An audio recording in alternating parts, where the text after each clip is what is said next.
नमस्कार मंडळी, जय शिवराज. स्वागत आहे तुमचं आपल्या ट्रॅव्हल ब्लॉग मध्ये. आज मी आणि माझा मित्र आम्ही चाललोय जेजुरीला. खूप दिवसाचा आमचा प्लॅन चालू होता कुठेतरी बाहेर जायचा, पण फायनली आज तो प्लॅन बनलाय. अजिताने आम्ही निघालोय. तेव्हा थोडं थकलोय, सकाळी लवकर निघाल्यामुळे म्हटलं आज जरा चाय वगैरे घेऊ. नाश्ता तर आम्ही बाहेरच केलाय. चाय घेऊ आणि परत आपला प्रवास चालू करू म्हणलं.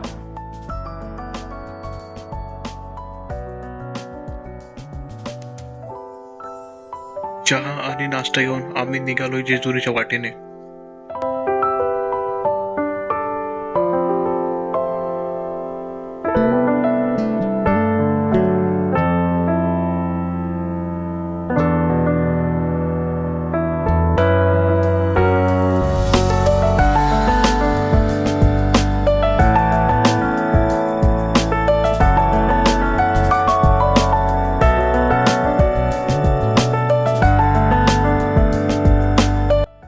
आणि फायनली आम्ही जेजुरीला पोहोचलोय. गाडी पार्क केली आणि भंडारा घेऊन आम्ही निघालोय मंदिराच्या दिशेने.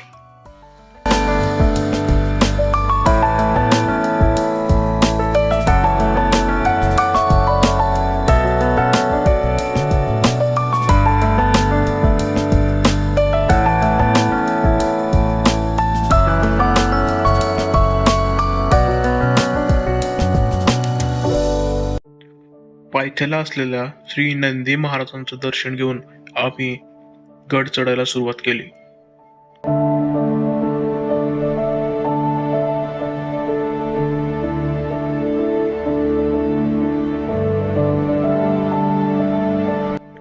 चला तर मग गडावर पोहोचतोपर्यंत आपण गडाचा इतिहास आणि धार्मिक महत्व समजून घेऊया.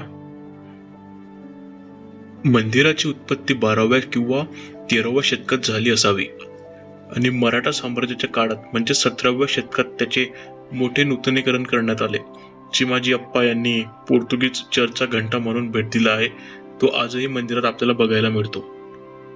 असं सांगितलं जाते की छत्रपती शिवाजी महाराज आणि शहाजीराजे यांची शेवटची भेट येथेच झाली होती. येथील मुख्य दैवत भगवान खंडोबा म्हणजेच मल्हारी मार्तंड हे आहेत. ते महाराष्ट्रातील अनेक मराठा, धनगर आणि इतर समाजाचे कुलदैवत मानले जातात.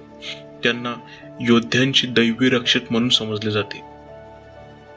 जेजुरी गड हा उंच डोंगरावर वसलेला असून येथे जाण्यासाठी भाविकांना पायऱ्या चढाव्या लागतात. या डोंगराला 9 लाख पायरीचा डोंगरही असे म्हटले जाते. तरी प्रत्यक्षात त्याला 9 लाख पायऱ्या नाहीत, पण 350 ते 400 कठीण पायऱ्या चढून तुम्हाला गडावर जाता येतं. रविवार असल्यामुळे गडावरती प्रचंड अशी गर्दी होती. त्यामुळे आम्हाला किमान 2 तास लागलेत गडावरच्या मुख्य दरवाजापर्यंत यायला. फायनली आम्ही हा गडाचा प्रवेशद्वार बघितला आणि मन प्रसन्न झालं. फायनली आम्ही गडाच्या पायथ्याला येऊन पोहोचलो होतो. आता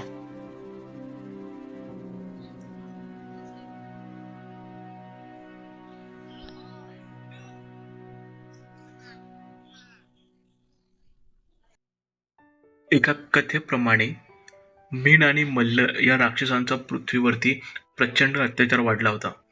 त्यांचा सर्वनाश करण्यासाठी महादेवाने रुद्र अवतार घेतला, म्हणजेच मल्हारी मार्तंड यांचा रुद्र अवतार घेतला आणि मीन मल्ल या राक्षसांचा याच ठिकाणी संहार केला.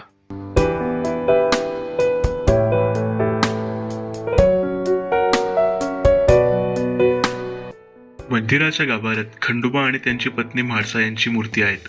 तसेच खंडोबा यांची अश्वारूढ मूर्ती देखील आहे आणि त्याच ठिकाणी एक शिवलिंग सुद्धा आहे. त्यांची नियमित पूजा केली जाते.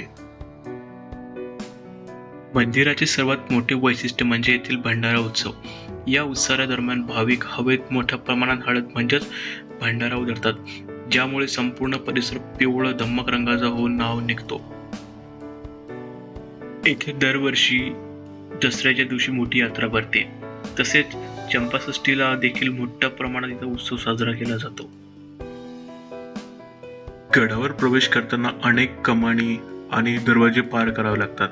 इथे अष्टकोनी टेहाळणी बुरुजा शेजारी 11 छोट्या दीपमाळा आहेत, ज्या भाविकांचे स्वागत करतात. मंदिराचा नगरखाना आणि पुरातन दगडी बांधकाम हे मराठा स्थापत्य शैलीचा एक उत्तम नमुना आहे. येथे दरवर्षी एक शक्ती प्रदर्शनाचा खेळ सुद्धा खेळला जातो, म्हणजेच मंदिरातील जी जड तलवार आहे ते उचलण्याचा इथे खेळ खेळला जातो.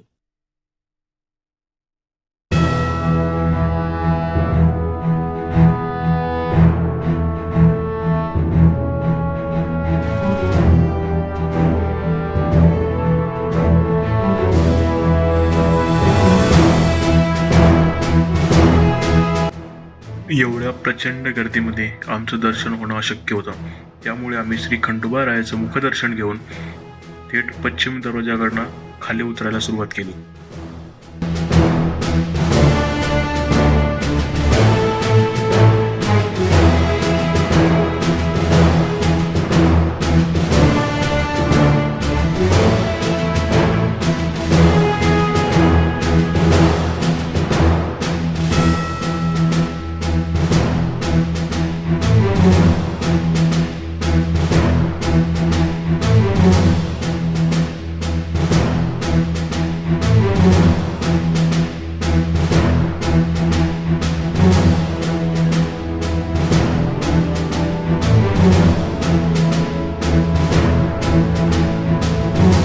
मात्र आपला आलाय. आपलं रविवार असल्यामुळे भयंकर अशी गर्दी होती. शॉर्टकट मध्ये दर्शन घेऊन पश्चिम दरवाजाने आम्ही ह्या साईडला खाली उतरलोय. अफाट गर्दी. शेवटी प्लॅन होता कळेपठार जायचा, पण पायामध्ये शूज नव्हता. शूज आम्ही खालीच काढून ठेवला, त्यामुळे तो प्लॅन कॅन्सल केला. जर जमलं तर आम्ही त्या साईडने जाऊन कळेपठार चढूया. नाहीतर थेट आम्ही सीधा आता मोरगाव गाठवायचं, मोरगावला जायचं विचार करतोय. जमलं तर मोरगावलाच निघूया, कारण याच्या आधी कळेपठार सुद्धा 2-3 वेळा मी करून आलोय. चला तर मंडळी, भेटूया पुढच्या पार्टमध्ये. व्हिडिओ कसा वाटला कमेंटमध्ये नक्की सांगा आणि असेच नवनवीन व्हिडिओ पाहण्यासाठी आपल्या चॅनलला सबस्क्राईब करायला विसरू नका. जय शिवराय.